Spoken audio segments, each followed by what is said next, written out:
Assalamualaikum warahmatullahi wabarakatuh. Baik, perkenalkan nama saya Muhammad Ilham dari program studi komunikasi dan penyiaran Islam reguler kelas C. Nah, di sini saya akan menjelaskan isi dari bab 1 entrepreneurship yang ada di modul. Nah, tapi saya tidak menjelaskan semuanya. Tapi di sini saya akan menjelaskan apa yang sudah saya ringkas, yang sudah saya ambil di bab tersebut. Oke, kita mulai aja ya daripada buang-buang waktu. Oke. Yang pertama yang saya ambil yaitu tujuan kewirausahaan, yaitu semangat, sikap, perilaku, dan kemampuan kewirausahaan di kalangan masyarakat yang mampu, andal, dan unggul. Nah, terus bisnis-bisnis yang dimiliki oleh wirausahaan merupakan alat untuk menyatakan aktualisasi diri. Keberhasilan mereka adalah suatu hal yang ditentukan oleh kreativitas, antusias, inovasi, dan visi mereka sendiri. Nah, dalam menjalankan wirausaha juga kita dapat mencontohkan Rasulullah yang sebagaimana yang telah pernah beliau lakukan, yaitu Rasulullah telah memulai bisnis kecil-kecilan pada usia kurang dari 12 tahun dengan cara membeli barang dari suatu pasar, kemudian menjualnya kepada orang lain untuk mendapatkan keuntungan agar dapat meringankan beban pamannya. Nah, terus bersama pamannya beliau melakukan perjalanan dagang ke Syria.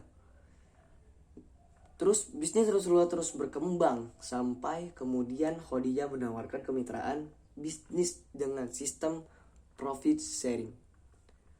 Selama bermitra dengan Khadijah, Rasulullah telah melakukan perjalanan ke pusat bisnis Habasyah, Syria, dan Joras.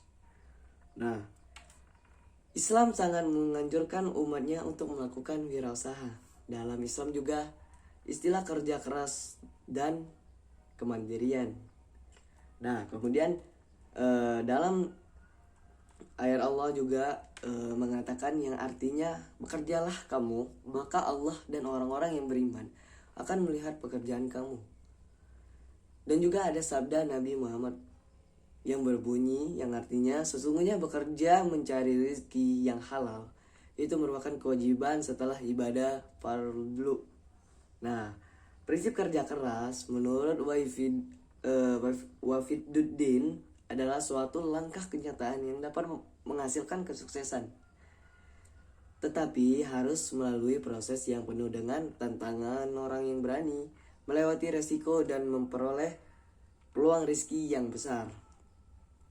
Dalam sejarahnya Nabi Muhammad, istrinya dan sebagian besar sahabatnya adalah para pedagang dan entrepreneur yang mancanegara gitu, yang piawai.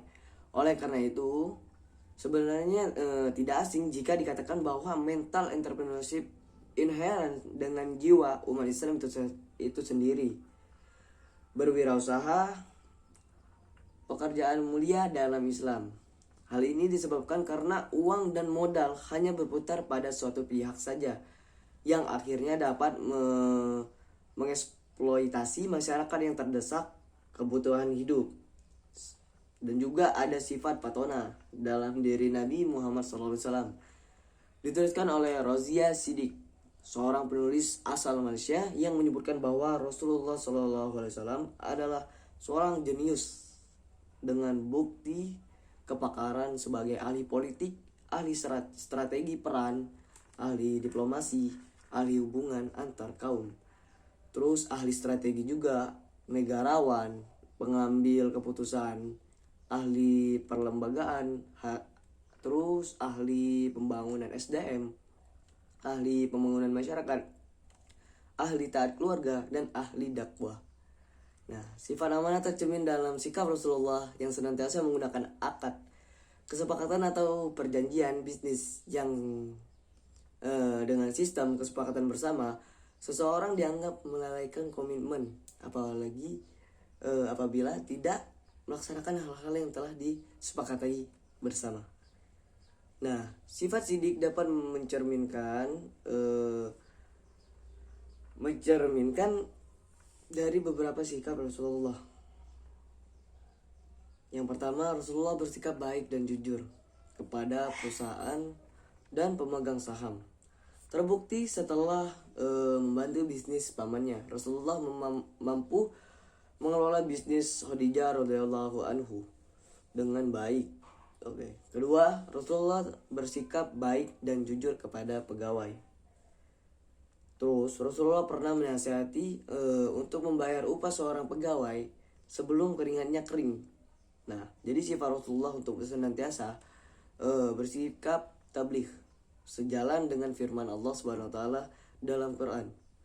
Rasulullah senantiasa istiqomah dan menjalankan nilai-nilai bisnis untuk dapat menjaga kepercayaan bisnis dari orang lain. Nah, jadi itu yang saya ambil, yang saya ringkas seringkas-ringkasnya. Jadi apabila ada kekurangan saya mohon maaf, kepada guru pengampun juga saya mohon maaf apabila ada kekurangan dalam penjelasan saya. Saya tutup, saya akhiri. Wabillahi taufiq wal hidayah. Wassalamualaikum warahmatullahi wabarakatuh.